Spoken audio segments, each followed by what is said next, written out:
Boa noite, dona Giovana. Vamos lá. O que acontece? Ai, espera aí que eu acho que eu apertei no botão errado. Então, não vou enxergar vocês. Aí, melhorou. Na semana passada, eu fiz a correção daqueles exercícios e eu iniciei a tipologia e a coesão textual. Hoje, a gente vai trabalhar a coesão um pouco mais com calma, só coesão, rever o nome daqueles tipos de coesão, trabalhar mais exemplos e fazer exercícios. Não coloquei a lista para vocês ainda, porque eu vou fazer uma lista um pouquinho mais extensa.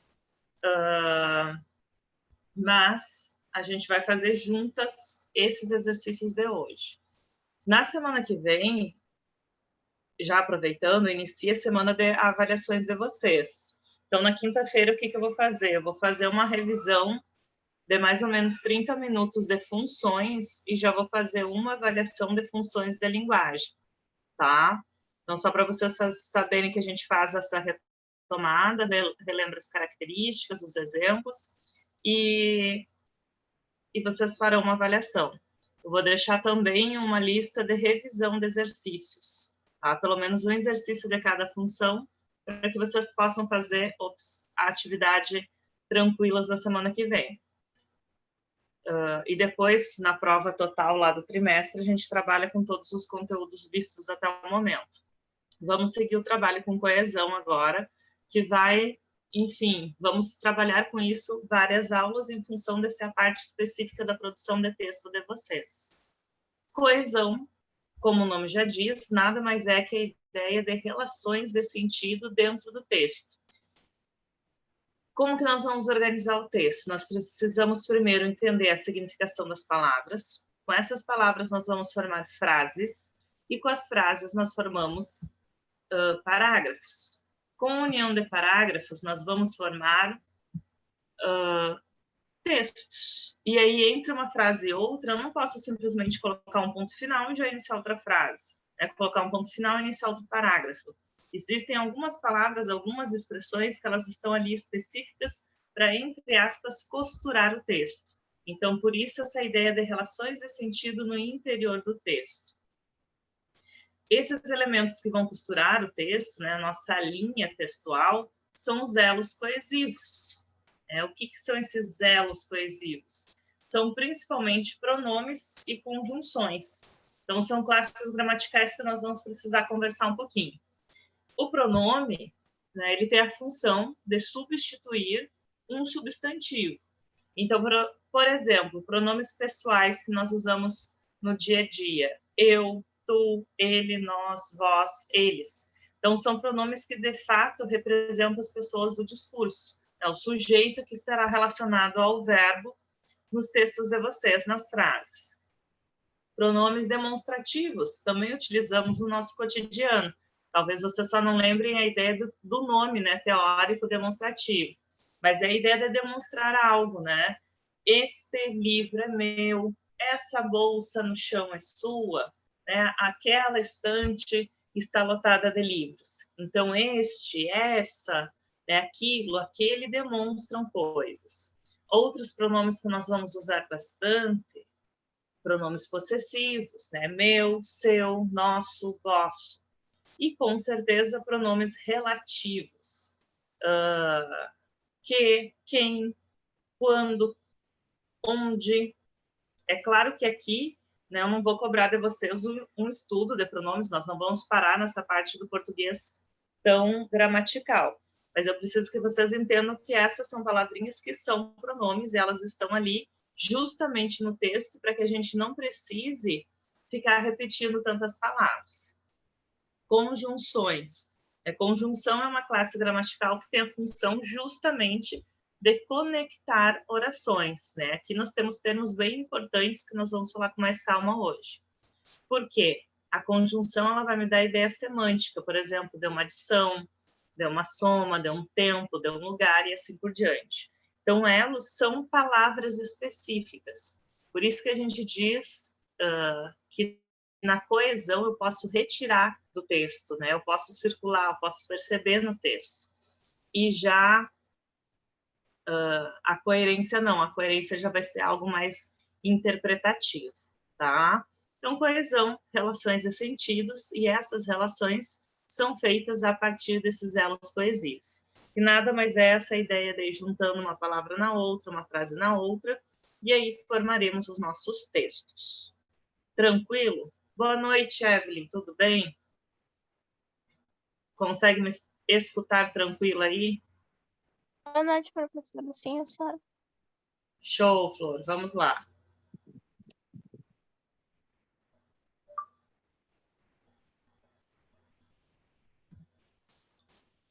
Coesão referencial, tá? Esses nomezinhos, sim, serão importantes para vocês para diferenciar como uma coesão acontece em relação a outra.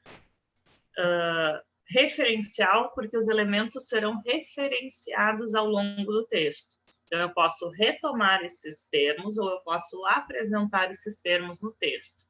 E aí nós temos dois nomes teóricos, né, que vocês devem já ter ouvido falar aí em alguns concursos, inclusive professores mesmo que sejam específicos da área administrativa, poderão usar esses termos para vocês na interpretação dos textos de administração.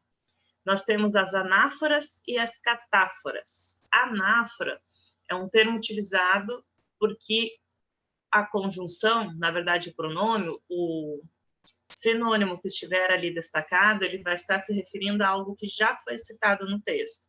Então, geralmente eu uso o substantivo, uso o pronome, o nome próprio, e pronome pessoal, no caso, eu, tu, ele, e depois eu uso outro pronome para retomar este elemento. Então, primeiro eu cito o objeto, a coisa, e depois eu retomo. Já catáfora, né? Vamos lembrar assim de catar. Então, quando eu cato alguma coisa, eu estou procurando. Então, está à minha frente. Então, a catáfora, ela vai anunciar do que nós estamos falando. Então, primeiro eu terei escrito o pronome e depois o substantivo a que ele se refere. Então, aqui, por exemplo, né? Ana é incrível. Cuida bem dela, faça-a feliz. O dela, como vocês já podem perceber a flechinha, volta para... Opa, ficou desencontrada aqui a flecha, mas vou arrumar para vocês antes de enviar. O dela se refere a Ana e o a também se refere a Ana. Então, observem que como ia ficar cansativo se nós falássemos... Ops, aqui. Se nós falássemos Ana é incrível, cuida bem da Ana. Faça Ana feliz. É muito repetitivo 3 vezes o mesmo nome. Então, repetir palavras no texto faz com que a leitura se torne cansativa. Uma maneira de não ficarmos repetindo é justamente utilizar os pronomes ou utilizar sinônimos, para que a gente possa deixar o texto mais fluente, mais tranquilo na leitura. Nós podemos ter 2 tipos de exercícios, né? Ter a frase, uma sequência de várias frases repetindo a mesma palavra e vocês reescreverem isso reorganizando, ou vocês podem ter a frase assim, já coesa, e, por exemplo, perguntar para vocês, o dela, refere-se a que palavra?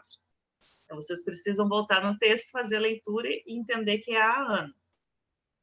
Isso é anáfora. Vejam que a flecha sai do pronome para trás. Então, retoma algo que já foi dito.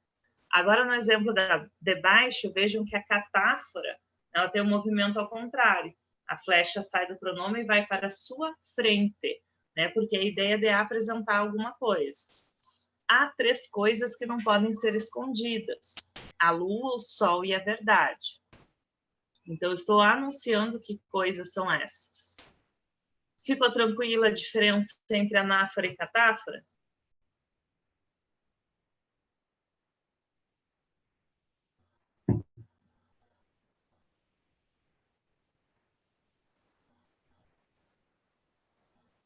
Até aí tranquilo? Que anáfora volta e catáfora é para frente?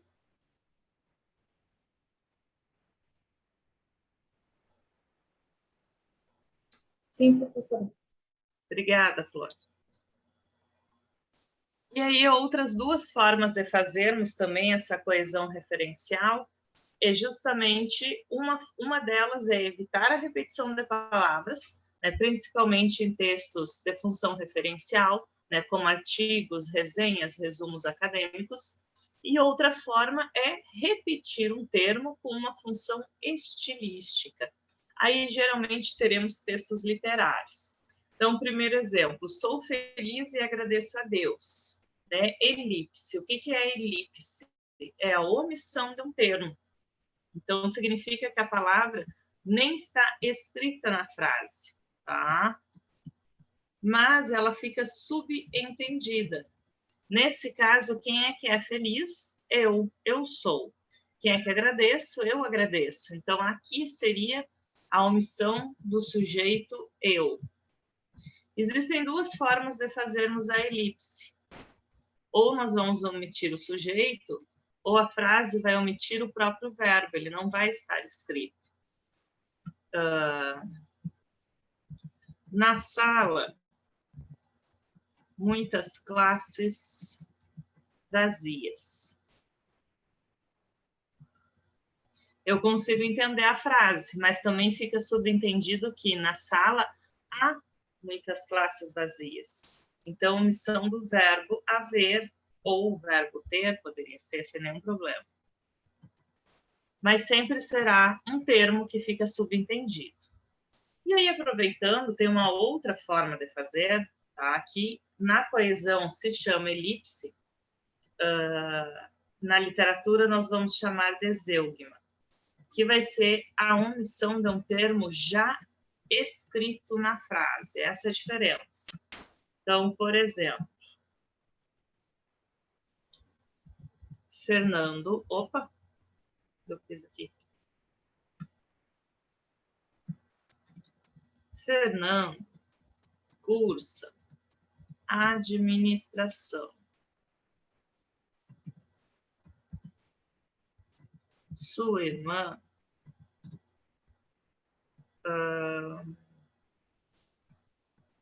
geografia.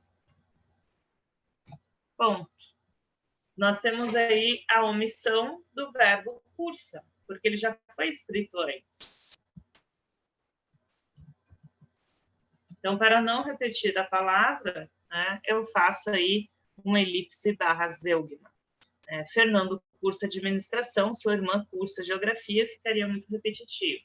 Vejam que essa vírgula aqui, vou deixar de colorido, representa justamente essa omissão da palavra que já foi utilizada.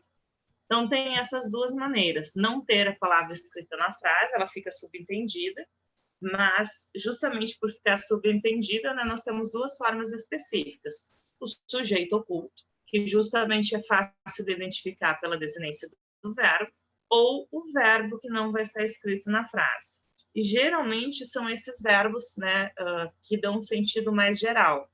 Haver, ter, né, ou existir. Outro verbo talvez ficaria comprometida a frase e nós não entenderíamos. Mas geralmente são um desses três. Vou deixar os três aqui para vocês.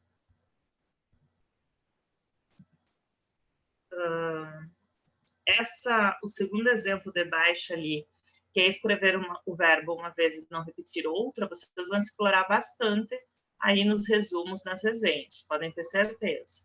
Justamente para não ficar sempre a mesma palavra. Hoje, nos exercícios, nós vamos já fazer isso aí. E o último tipo de coesão referencial, né, é a reiteração, que nesse caso vai ser a repetição de um termo. Por isso que eu disse que vai ser mais estilístico. Né? Essa reiteração ela é muito utilizada em letras de música, em poemas, enfim. Cada um é responsável por sua felicidade, cada um é seu guia, cada um escolhe seu caminho. Então, é para reforçar, chamar a atenção, né, desse cada um. Tranquila, referencial? Lembre o nome referencial porque faz referência a um referente. Pronto. E aí nós fazemos um pleonasmo, uma repetição das palavras.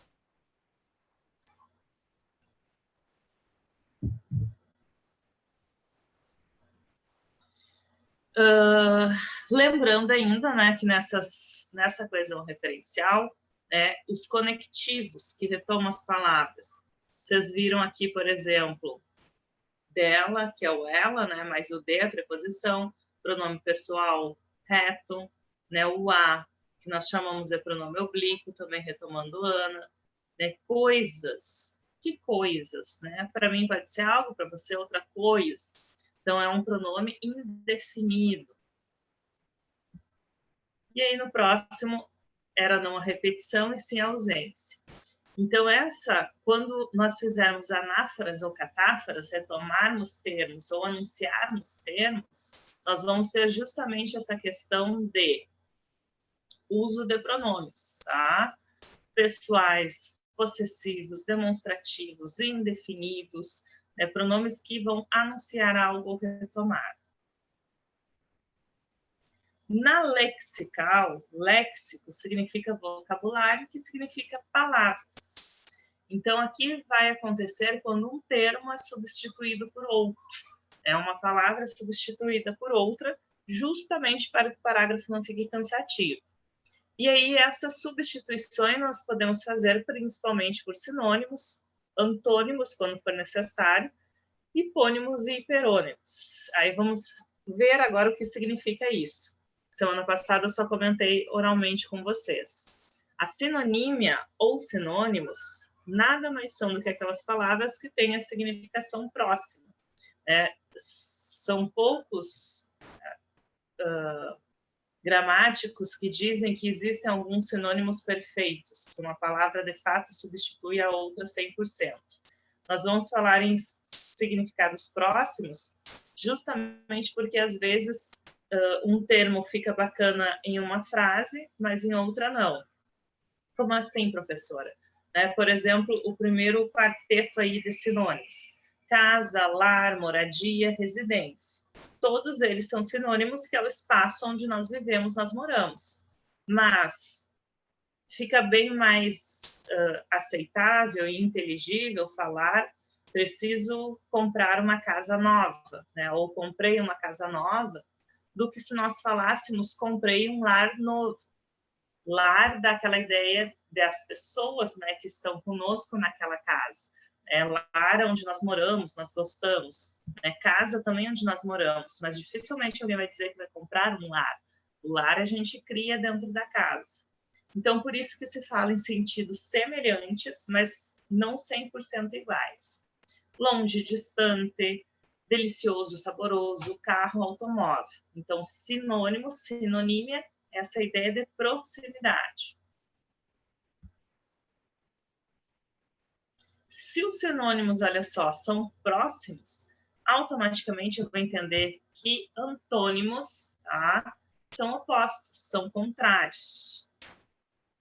Mal, bem, ausência, presença, fraco, forte, subir, descer.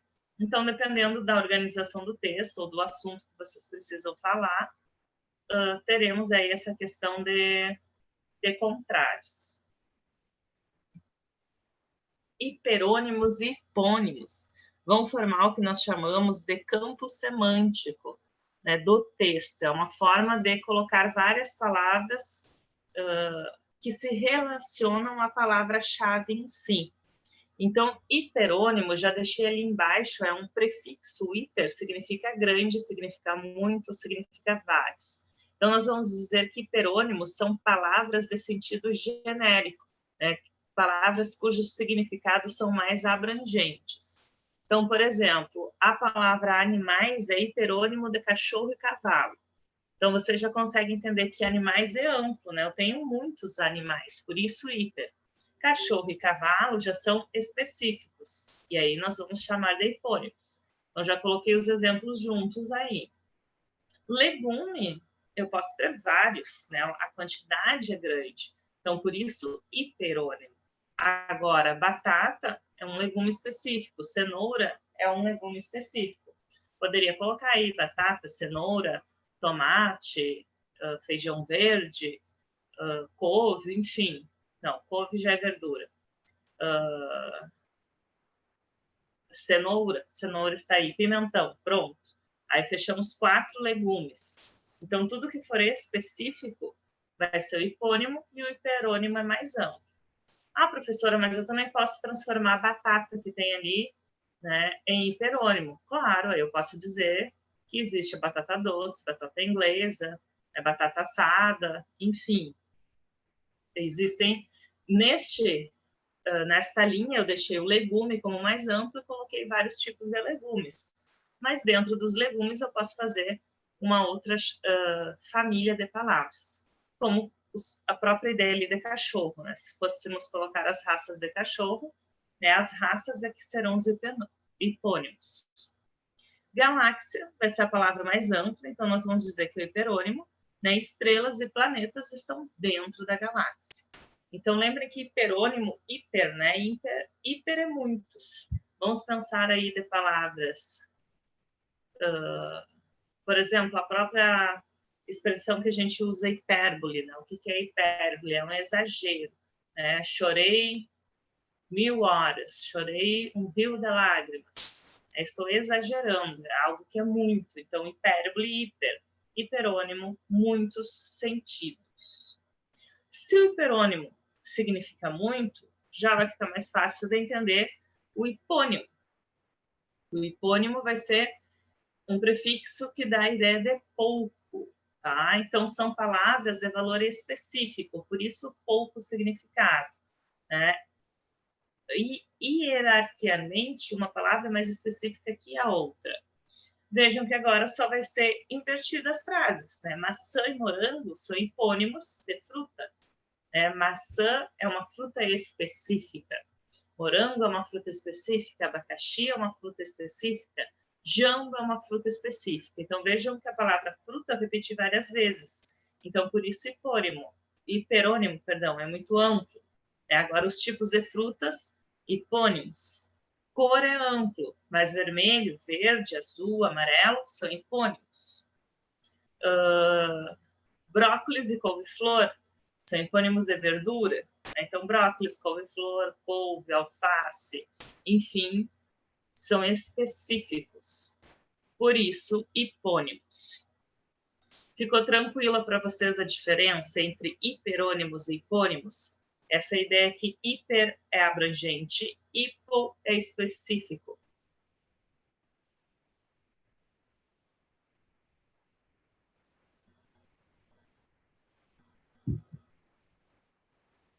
Show! Obrigada pela mãozinha bonita.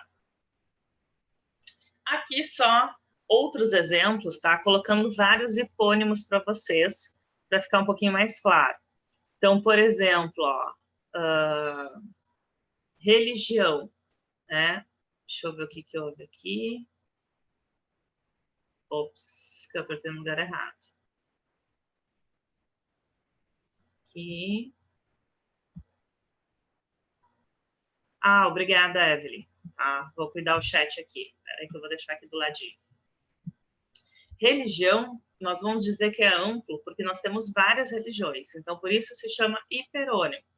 Hipônimo é tudo que é específico. Aí eu vou citar as religiões especificadamente. Então, catolicismo, protestantismo, budismo, hinduísmo, islamismo. Eu posso fazer isso, deixa eu aproveitar tudo junto, é o que nós chamamos, em interpretação de textos, de família semântica, tá? De um grupo de palavras para um hiperônimo específico. Então, digamos que o texto de vocês, uma redação, enfim, fosse sobre religião no sentido geral.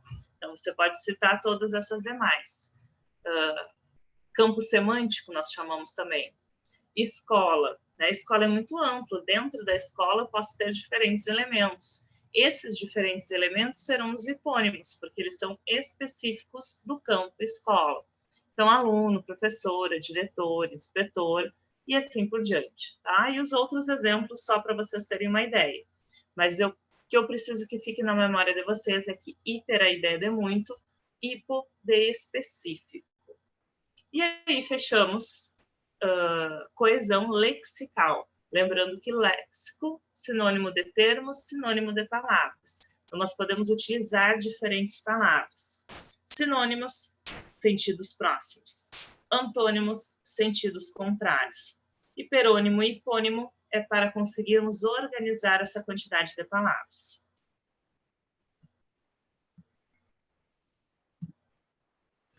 E aí chegamos à coesão sequencial. Essa aqui, com certeza, será mais utilizada, provavelmente, por vocês, nos diferentes trabalhos e escritas que vocês precisarão fazer ou que já devam estar começando.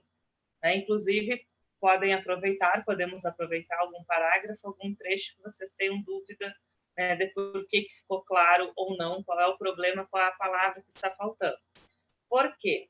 Nome coesão sequencial já é para entender que é uma coesão que vai dar sequência ao texto, estabelecendo a continuidade dos assuntos. Então, se eu quero passar uma ideia de soma, vários itens a serem tratados, se eu quero passar uma ideia de conclusão, de fechamento do texto, se, por exemplo, eu quero mostrar uma relação de causa e consequência, por que determinada coisa acontece dessa forma, fazer a explicação de um projeto administrativo, então, a finalidade desse projeto, tudo isso são palavras, termos que irão fazer a sequência do texto de vocês.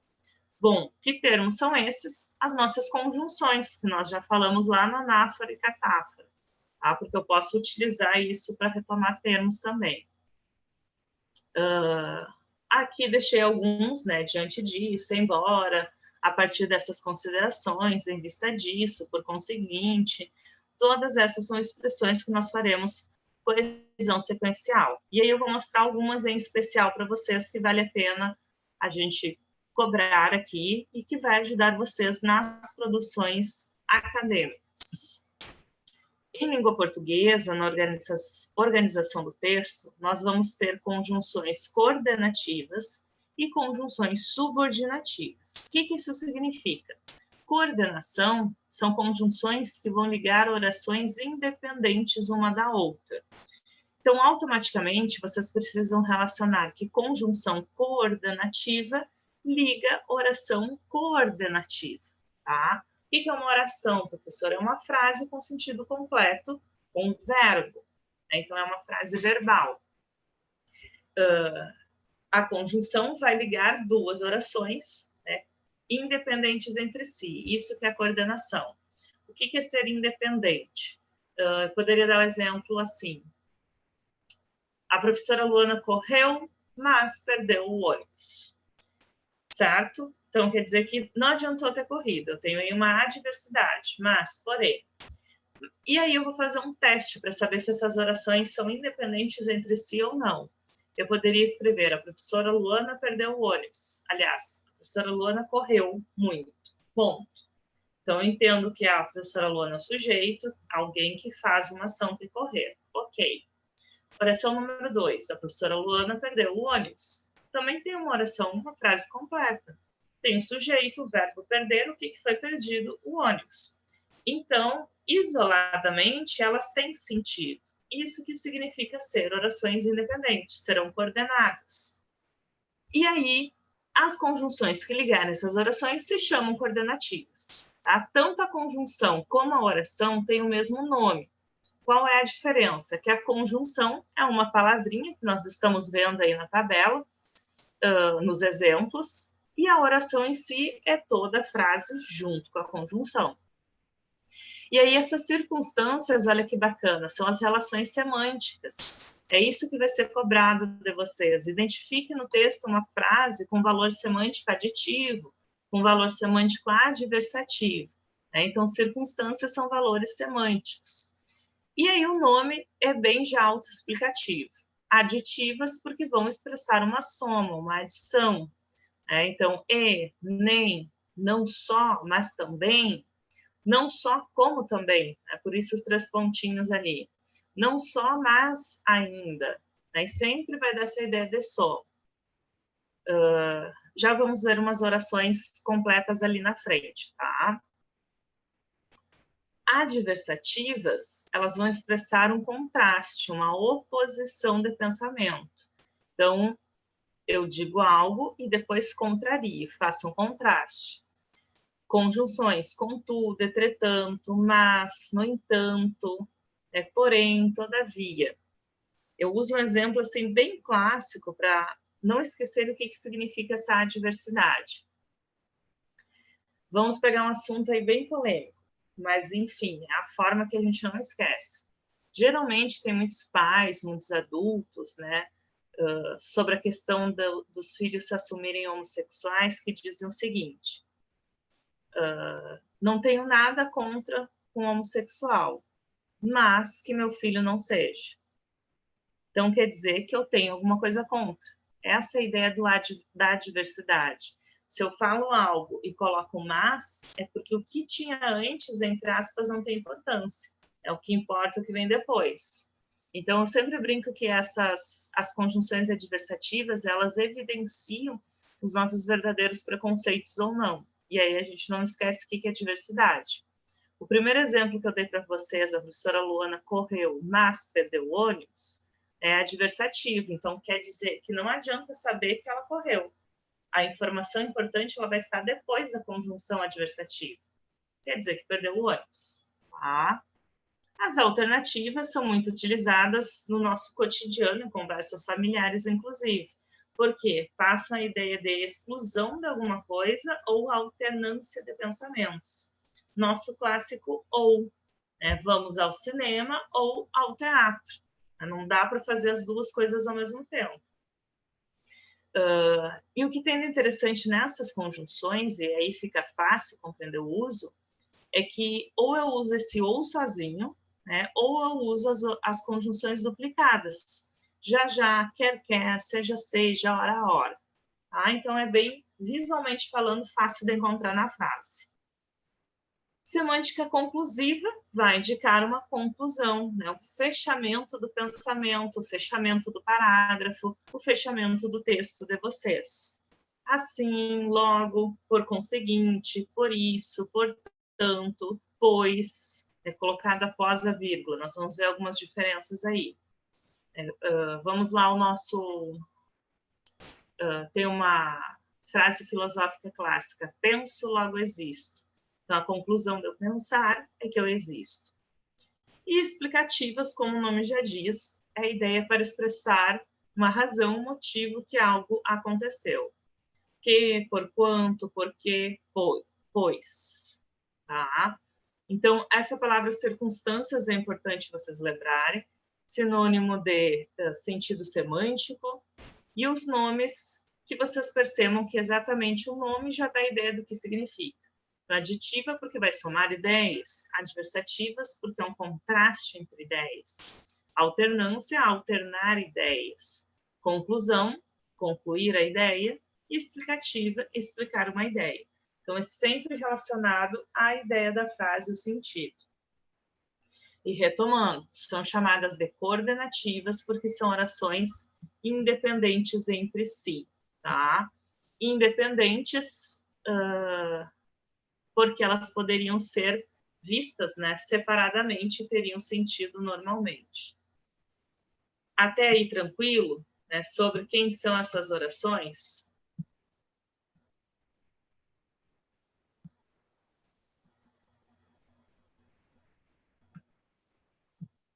Deixa eu ver as mãozinhas de vocês aí no ok. Show! Aí eu separei algumas frases, tá, para ficar mais claro para vocês. Essas coordenadas. Então, aditiva, soma, né? Olha só, eu e meu namorado jantamos fora e fomos ao cinema. Eu poderia, na verdade, ter deixado os dois Z's em negrito para vocês. Eu e meu namorado, tá somando duas pessoas, tá? Nesse caso aí, a conjunção está dentro do próprio sujeito. Jantamos fora e fomos ao cinema. Então, se eu só falasse, eu e meu namorado jantamos fora, tem um sentido completo. Eu e meu namorado fomos ao cinema, também tem sentido completo. Então, por isso o nome coordenativa, né, independente entre si. Não só foi descortês, como também culpou quem estava inocente. Então, não só fez uma coisa, como também outra. Soma.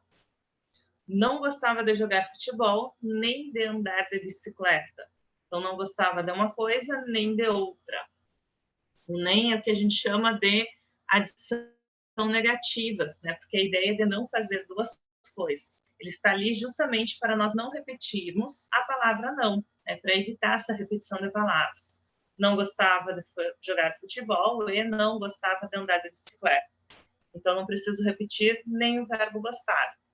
Aproveitando, já é a nossa elipse, né, o nosso zeugma, que nós vimos antes, lá na coesão textual. As adversativas, né, a ideia de adversidade, de contrariedade do que está sendo expresso. E aí, o que é interessante entender? Que sempre o sentido geral que eu quero, de fato, passar para o meu receptor é justamente que vem depois da conjunção. Eu queria ir à festa, mas minha mãe não deixou. A informação essencial é que minha mãe não deixou ir à festa. Gostaria de ter sido aeromoça, contudo, não tive oportunidade. Então, não ter oportunidade de ser aeromoça é a ideia principal, é o que eu quero que a pessoa entenda do que eu estou falando. Adição, soma de ideias. Adversidade, oposição de ideias.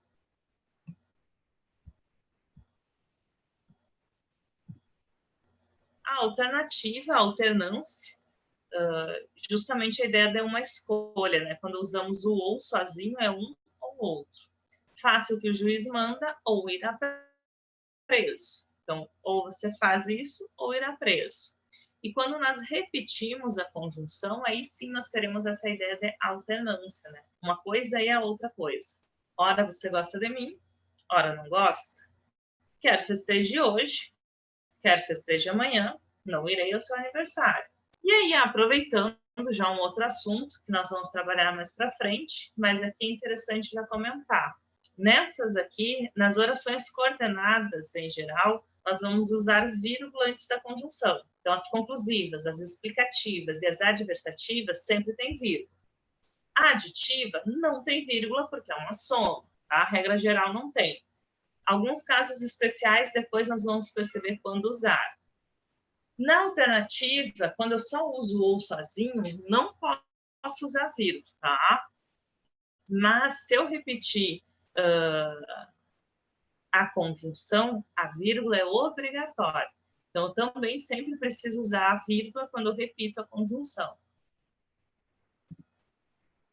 E aí, as nossas outras duas, né? A conclusiva, fechamento da ideia, conclusão da ideia. Reprovei na quinta série, portanto, não seremos mais da mesma turma. Então, já que eu reprovei, a conclusão disso é que não vou mais te encontrar na série. Ela fez um belíssimo trabalho, por isso será contratada novamente. Então, a conclusão de fazer um bom trabalho é ser contratada novamente. Nós presenciamos o acidente, seremos, pois, chamados para depor. Então, a conclusão de ter presenciado o acidente é ser chamado para depor. Lembrem que antes, ali na tabela, eu comentei sobre o pois, né, e vírgulas. Então, eu vou fechar a explicativa e vou chamar a atenção para vocês aí dessas vírgulas. Conclusão, fecha a ideia. Agora, explicativa, né, explicação, vai explicar a relação de sentido entre essas duas frases. Vamos almoçar agora, pois estou com muita fome. Então, o motivo de almoçar agora é estar com fome. Tá? A explicação de ir almoçar. Sai cedo da festa, porque te esperei, porque te estarei, aliás, saia, né? Sai, não é sair. Sai cedo da festa, uma ordem, porque te estarei esperando em casa. A explicação, o motivo da pessoa sair cedo da festa é que o outro estará a esperando em casa. Bom, observaram que geralmente na coordenação as conjunções não se repetem, né? Eu tenho um grupo específico para soma, um grupo específico para diversidade e assim por diante. Mas uma conjunção em especial, ela vai repetir, que é o pois. Ele geralmente é utilizado e as pessoas lembram na explicação. Então, trago a frase, vírgula, e já coloco a conjunção, vai ser sempre explicativo, que é justamente um sinônimo de porque junto. Lembrem que lá na nossa aula de relações ortográficas, né, ortografia, nós falamos sobre os 4 porquês, né, e o porquê junto sem acento é a nossa conjunção, é um sinônimo depois, de já que, e assim por diante. Na frase de cima ali, na conclusiva, o que nós temos? Nós presenciamos o acidente, ponto e vírgula, seremos, vírgula, pois, vírgula, chamados.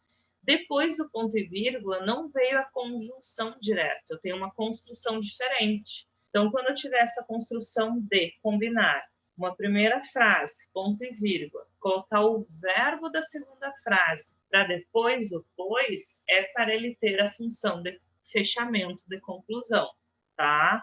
Poxa, professora, para que tanto sinal de pontuação, ponto e vírgula, vírgula, por que duas vírgulas? Eu sempre tenho que colocar a conjunção aí com duas vírgulas? Não, tá? É um caso especial para que vocês entendam que podemos usar esse pois como conclusão.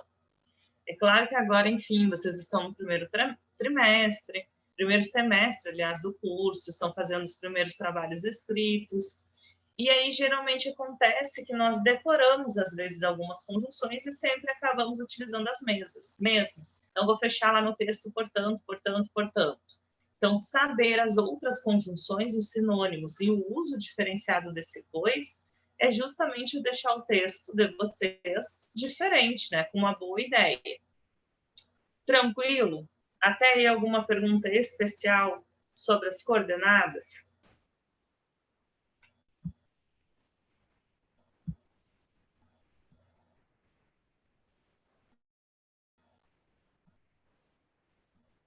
Ou podemos seguir? Show! Bom, se comentei para vocês que nós temos orações que são independentes entre si, nós vamos chamá-las de coordenadas, é porque automaticamente devem existir orações que nós vamos chamá-las de dependentes. Bom, o que vai ser dependente? Que uma oração não existe sem a outra, né? Que pelo menos uma delas não tem sentido isoladamente. Opa, aqui ficou uma palavra errada para vocês, espera aí.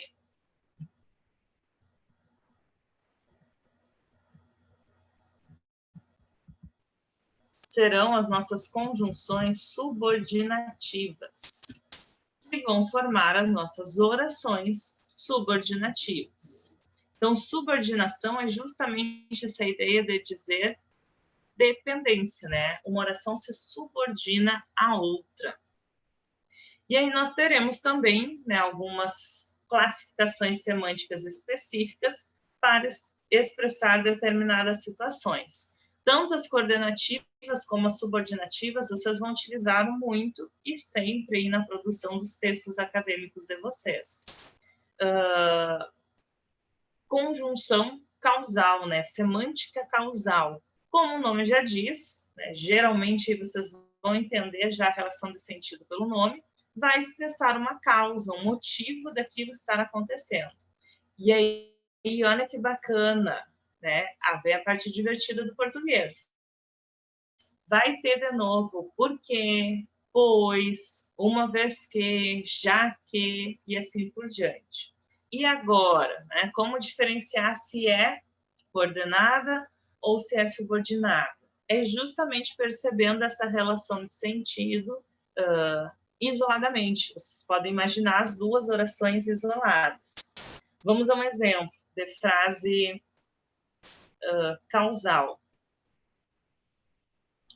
A rua está molhada porque choveu. Aí existe uma causa para aquilo acontecer, e não apenas uma explicação. Podemos fazer outra.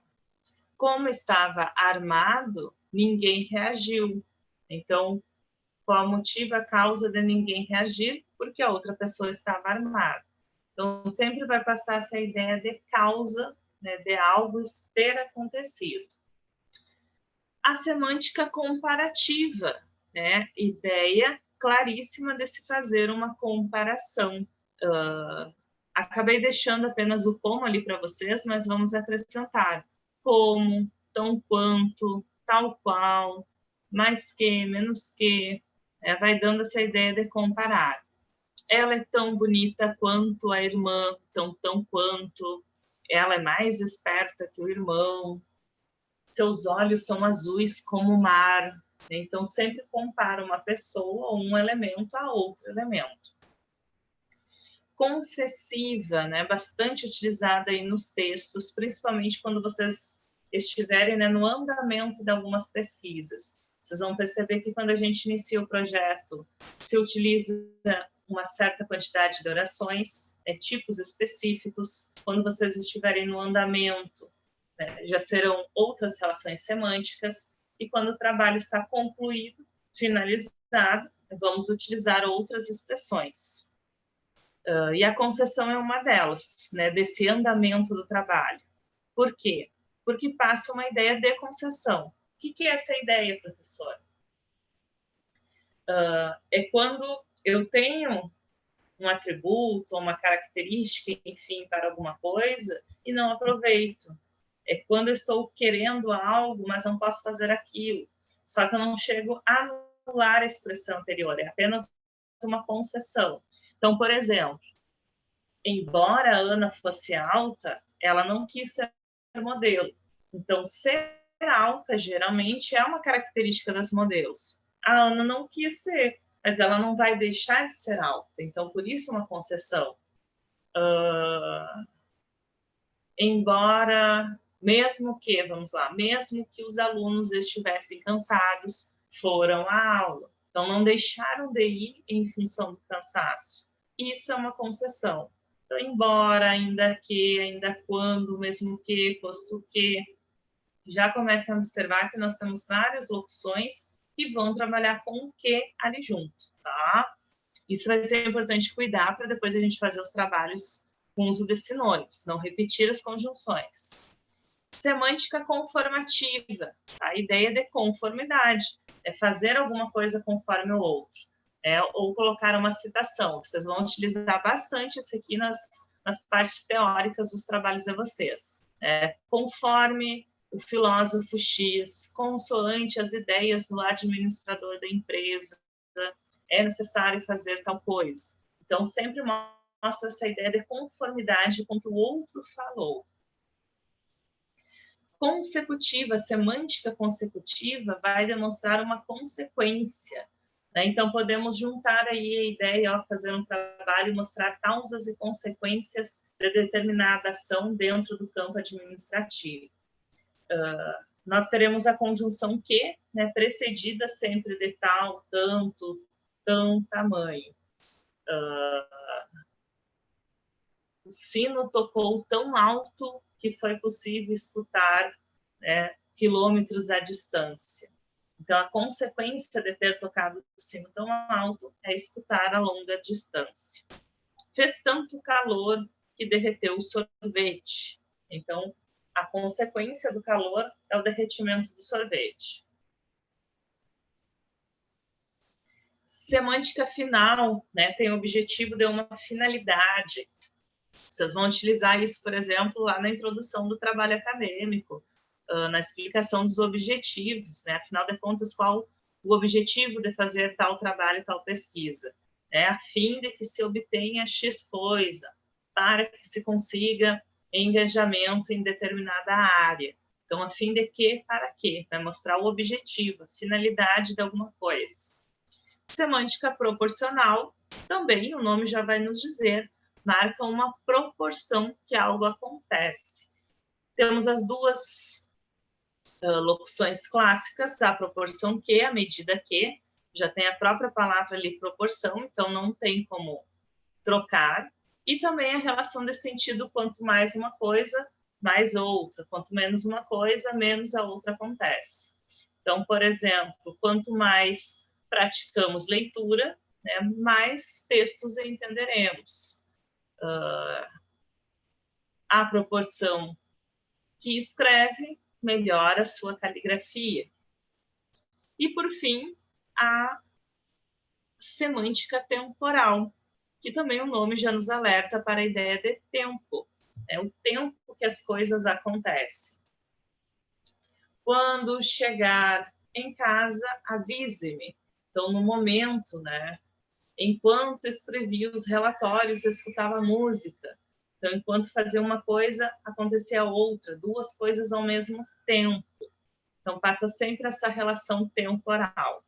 Esses nomezinhos semânticos serão importantes para vocês, tá? Nos exercícios. Então, relação de causa, comparação, concessão, condição, conformidade, consequência, finalidade, proporção e tempo. Lembrando ainda que esses nomezinhos estão relacionados a orações subordinativas. Por que esse nome? Porque marca uma relação de dependência entre as frases. Essa parte da subordinação, ok? Alguma pergunta? Ops, primeiro aqui.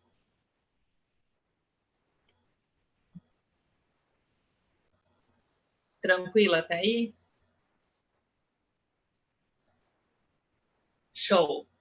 Então, nós vamos fazer alguns exercícios juntas, tá? De escrita. Vou sempre deixar um tempo para vocês tentarem anotar aí.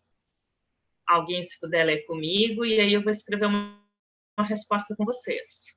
Nesse primeiro exercício, o que eu fiz? Olha só. Reescreva as frases abaixo, de modo a não repetir palavras e usar elementos coesivos. Então, aqui a gente vai pensar um pouquinho na nossa Mafra, em sinônimos, tá? Vou ler o texto original com vocês, para vocês perceberem que fica estranho o jeito que está escrito aí. Olha só. O bullying é considerado uma agressão física ou psicológica. O bullying é um problema social.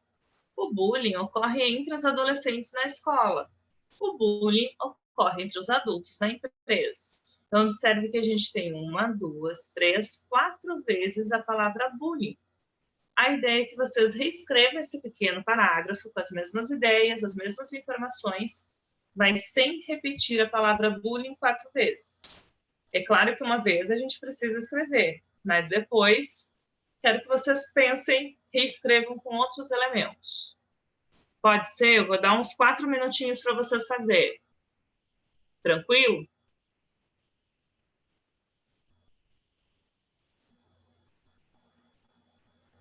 Enquanto vocês escrevem esse primeiro, eu vou aproveitar e encher a minha garrafa de água, tá?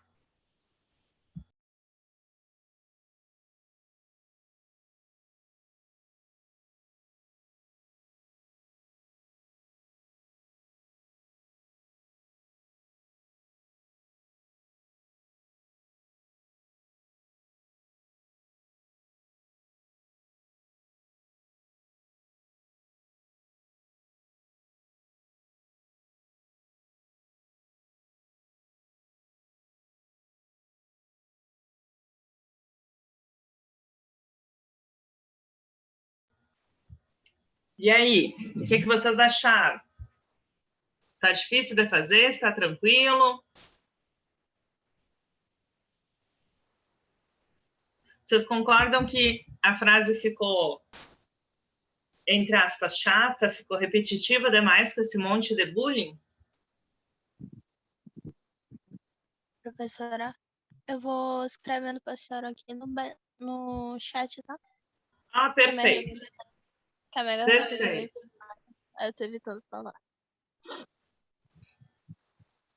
Inclusive, os colegas que estavam ligando o microfone poderiam colocar uma partezinha aí no chat, aí a gente acompanha como vocês estão conseguindo fazer, em vez de eu já dar direto uma resposta.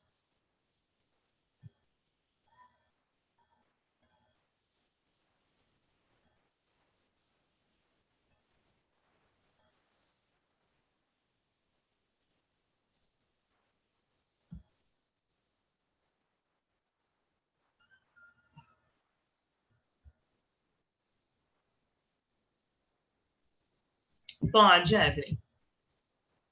Pode sim.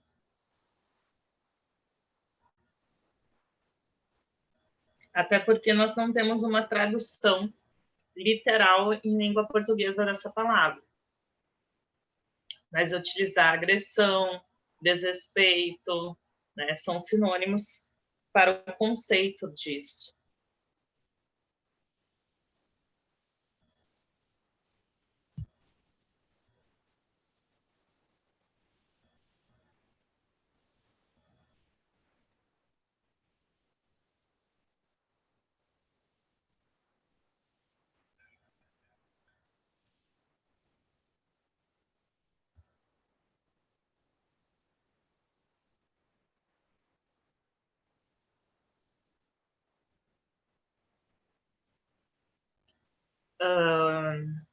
Assédio, não.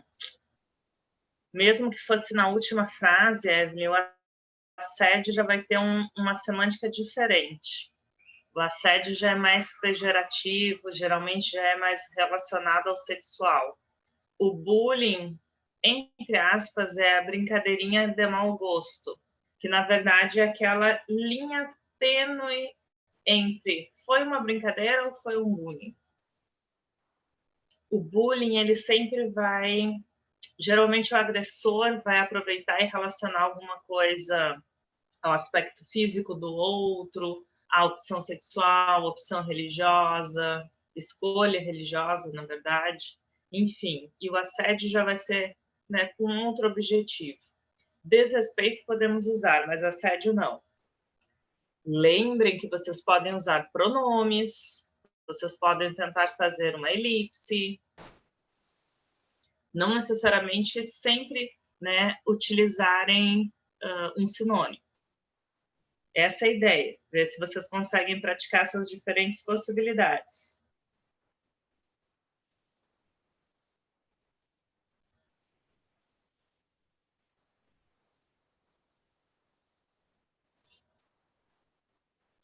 E aí, alguém vai arriscar a sua frase completa? Todas poderiam, na verdade. Insulto, sim. Insulto pode, combina. Isso é outro detalhe interessante, ó. Combina com contexto ou não. Essa é a magia de algumas palavras em língua portuguesa.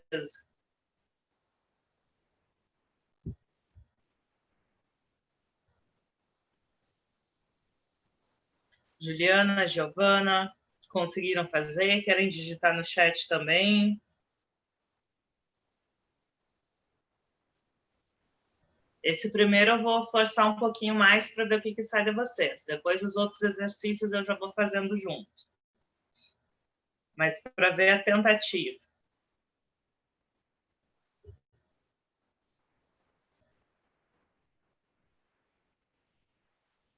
E aí, bonitas?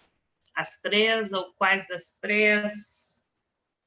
Vai enviar um textinho aí.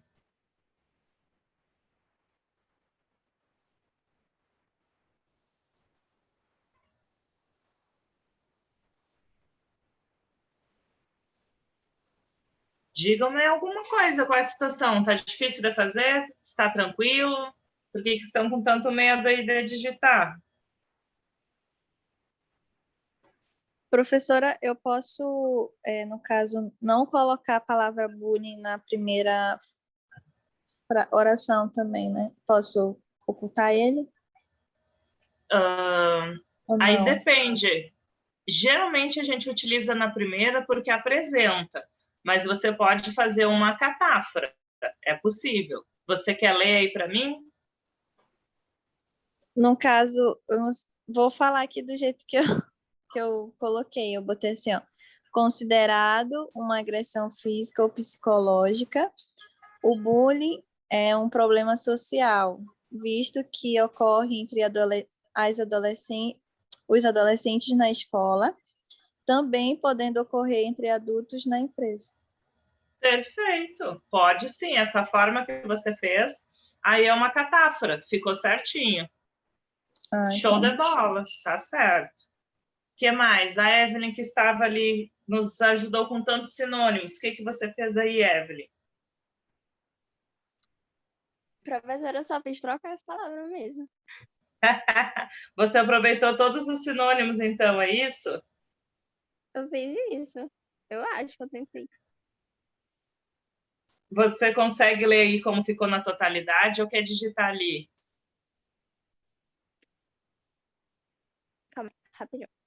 Para eu ver a ordem dos teus sinônimos. Vou digitar também, professora, para a senhora ver. Tá bom, ótimo. Eu coloquei aí o meu. Aí. Tentei encurtar mais. Ótimo, né? Que daí não repetiu, você fez a elipse aí do verbo ocorrer. O bullying é considerado uma agressão física ou psicológica. Esse desrespeito é um problema social, que ocorre entre adolescentes na escola e adultos na empresa. Também perfeito, Giovana. Olha só, gente, que bacana. Qual é a ideia? Ó? Por exemplo, da Giovana. Esse desrespeito é, né? Esse e desrespeito está usando um sinônimo e o pronome para retomar bullying. Um problema social. Para não repetir a palavra problema, ó, o qual ocorre, né? O que, pronome, ocorre entre adolescentes na escola e ocorre entre adultos na empresa. Então, elipse do verbo ocorrer. Viu que bacana? Todos os elementos coesivos aí.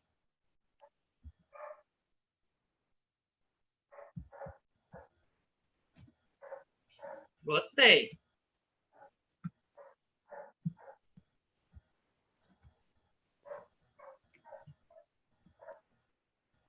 Vou aproveitar essa catáfora da colega. Vamos lá. E aí eu já vou aproveitar a outra forma da colega ali. Já vou juntar as duas. Vou só já mostrar outra opção de pronome para vocês. No lugar do que, usar o qual. As duas formas são corretas. É só para, por exemplo, quando vocês estiverem escrevendo e utilizarem várias vezes o que, já lembrarem, opa, posso trocar o que por o qual, quando for pronome. Olha aí, mesmo com o mesmo tamanho da letra, chega a ficar uma linha a menos, ó. O texto fica bem mais, fica com mais fluxo de leitura. Nossa palavra principal. Nossas substituições. Opa, deixa eu colocar de outra forma. Opa. Aí. Entre o próprio verbo ocorrer, aí que foi feita uma elipse. A leitura fica bem mais fluente e o texto de vocês vai ter mais espaço para escrita. Show! Agora que vocês perderam medo, a gente vai fazer mais uma vez em outra frase, tá? Já é uma frase um pouquinho menor. A leitura é o ato de codificar letras e formas e formar enunciados. Aqui, peraí. A leitura é o ato de interpretar linguagem. A leitura é resolver problemas. A leitura é essencial na sociedade. Agora temos aí a palavra leitura, né, repetida de forma excessiva.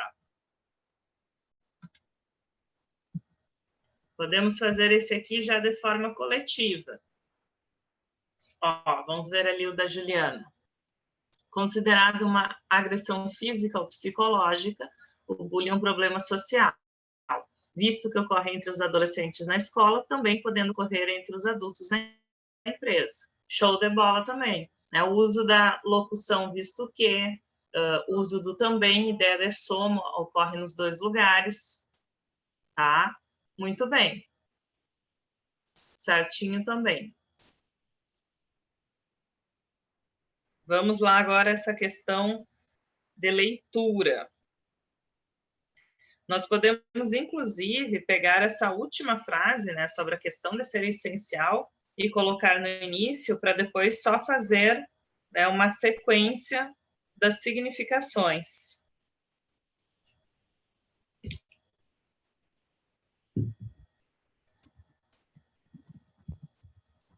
Mas vejam que, tá? Até já alertando sobre a questão depois quando vierem os trabalhos, avaliações e provas, enfim. Esse é um tipo de questão que não vai ter uma resposta certa apenas, tá? Sempre eu vou considerar a possibilidade de sinônimos, a escolha de pronomes. Cada uma de vocês terá uma escrita diferente, pode ser que coloque numa ordem diferente. Mantendo o sentido, que o resultado final seja o que foi pedido no exercício, vai ser avaliado e vai ganhar sua pontuação igual. Então, neste momento aqui, não há uma preocupação em padrão. Vejam que vocês colocaram algumas pequenas diferenças e funcionou para cada uma. Claro que outros conteúdos, né, por exemplo, as funções, eu vou exigir de vocês o nome da função referencial, função emotiva, função conativa, e eu preciso entender qual função é qual a sua significação. Mas reescrever um parágrafo para organizá-lo vai ser algo mais pessoal nas respostas de vocês. Então, não fiquem na preocupação de, por exemplo, quando eu liberar, né, uma lista de exercícios e o gabarito para vocês conferirem. Poxa, meu parágrafo não ficou igual ao da professora. É porque é uma possibilidade. Eita. É uma possibilidade de como pode ser escrito. Certo? Não fiquem preocupadas nesse quesito.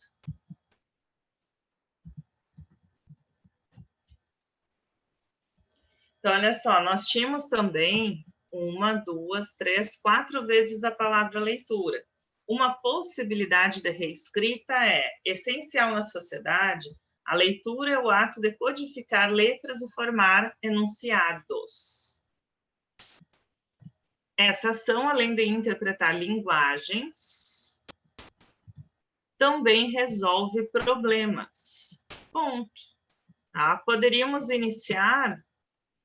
Deixa eu só diminuir aqui um tamanho, para a gente colocar outra possibilidade. Tá?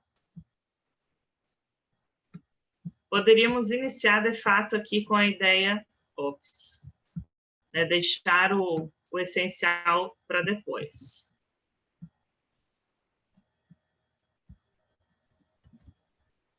A leitura é o ato de codificar letras e formar enunciados. Tal prática evidencia a interpretação de linguagens e a resolução de problemas, por isso, tão essencial na sociedade. Na verdade, podemos deixar o verbo direto. Por isso, é essencial na sociedade. Então, usamos nas duas reescrituras, tá? A palavra leitura aparece apenas uma vez. Cadê aqui? E depois nós vamos utilizar vamos utilizar sinônimos e também a ideia da elipse, né, que fica subentendido o termo. Aqui ainda aproveitei e coloquei para vocês uma ideia de conclusão, né, fechamento. Por isso é essencial. Observem aqui, que é possível fazer quando esse exercício diz assim: reescreva, reorganize o parágrafo. Aqui no original, eu tenho a leitura é resolver problemas, a leitura é interpretar linguagens. Utilizei o verbo no infinitivo. E aqui, na primeira reescritura, eu deixei na forma de verbo. E na segunda, olha só, eu transformei em... O interpretar virou interpretação. Resolver, resolução. Então, transformei o verbo em substantivo. Essa letra B, tranquilo? Conseguiram acompanhar? Alguma dúvida em especial?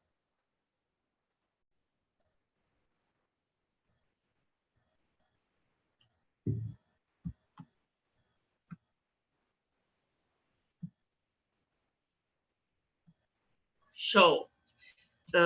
Tem um próximo exercício que seria de reescrita, mas eu vou deixar ele para a nossa revisão, vou deixar vocês fazerem, e quero fazer com vocês um aqui de interpretação, tá? Dessas palavrinhas no texto, até para a gente poder trabalhar sobre anáfora, né, e essa questão dos valores semânticos das palavras que nós comentamos. Se, por exemplo, é um tempo, ou é conclusão, causa e assim por diante.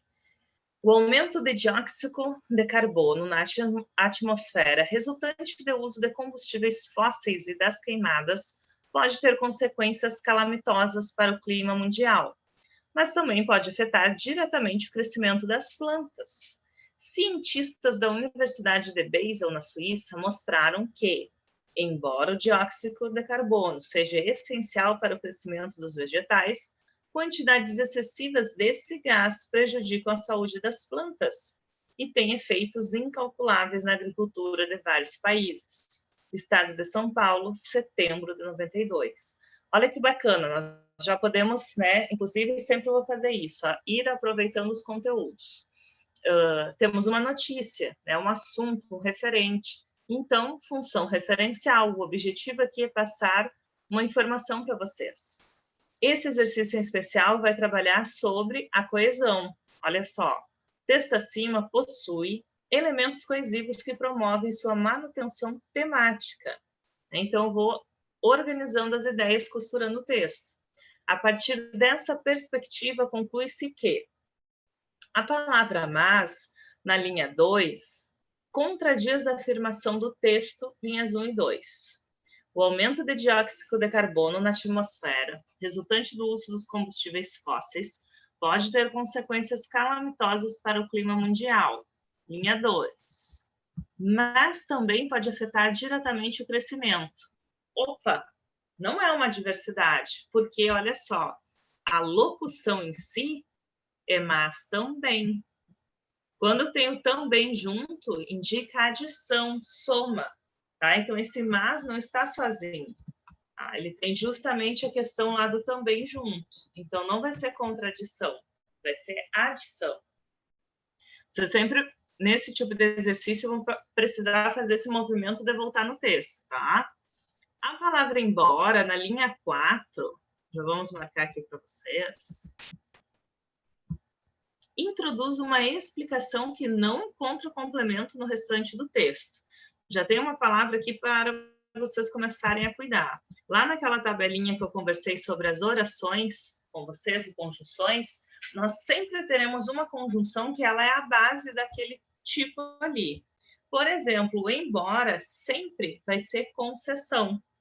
Tá? O como vai ser a principal da comparação.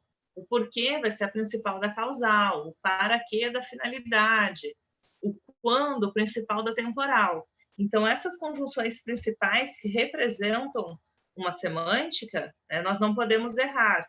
Então, embora não explica nada, quem explica é o pois. O embora mostra uma concessão, olha só.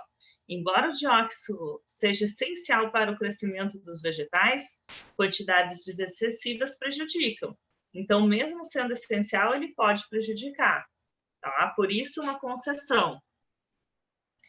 As expressões consequências calamitosas e efeitos incalculáveis na linha 6 reforçam a ideia que perpassa o texto sobre o perigo do efeito estufa, né? Está lá no final. Quantidades excessivas desse gás prejudicam a saúde das plantas e têm efeitos incalculáveis na agricultura de vários países. Deixa eu só ver onde é que estão as consequências, lá em cima. Ó. Ops.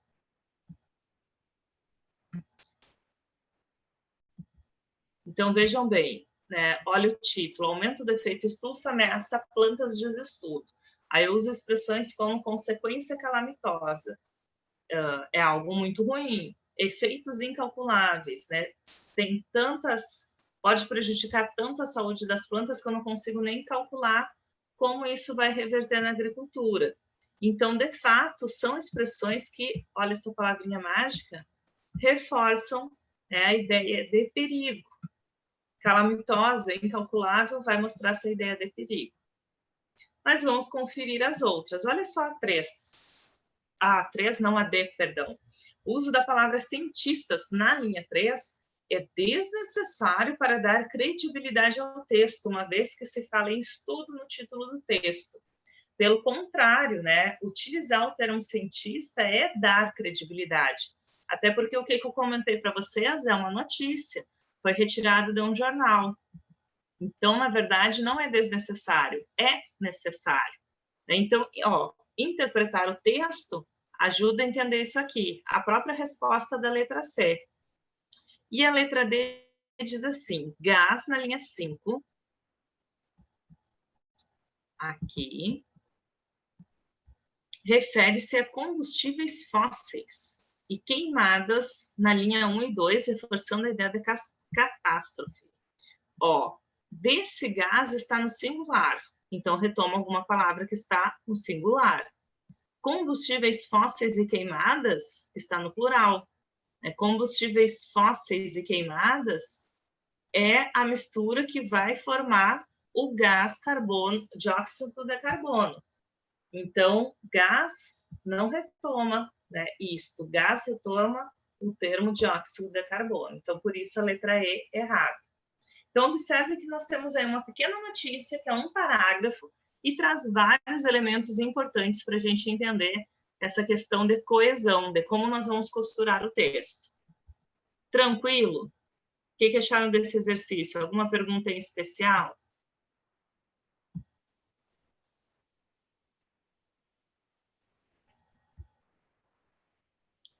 Eu não tenho dúvida não, professora, mas no caso tem que ter bastante atenção, né? Tem que ler, interpretar, porque é uma questão trabalhosa, que você vai analisar com detalhes, né?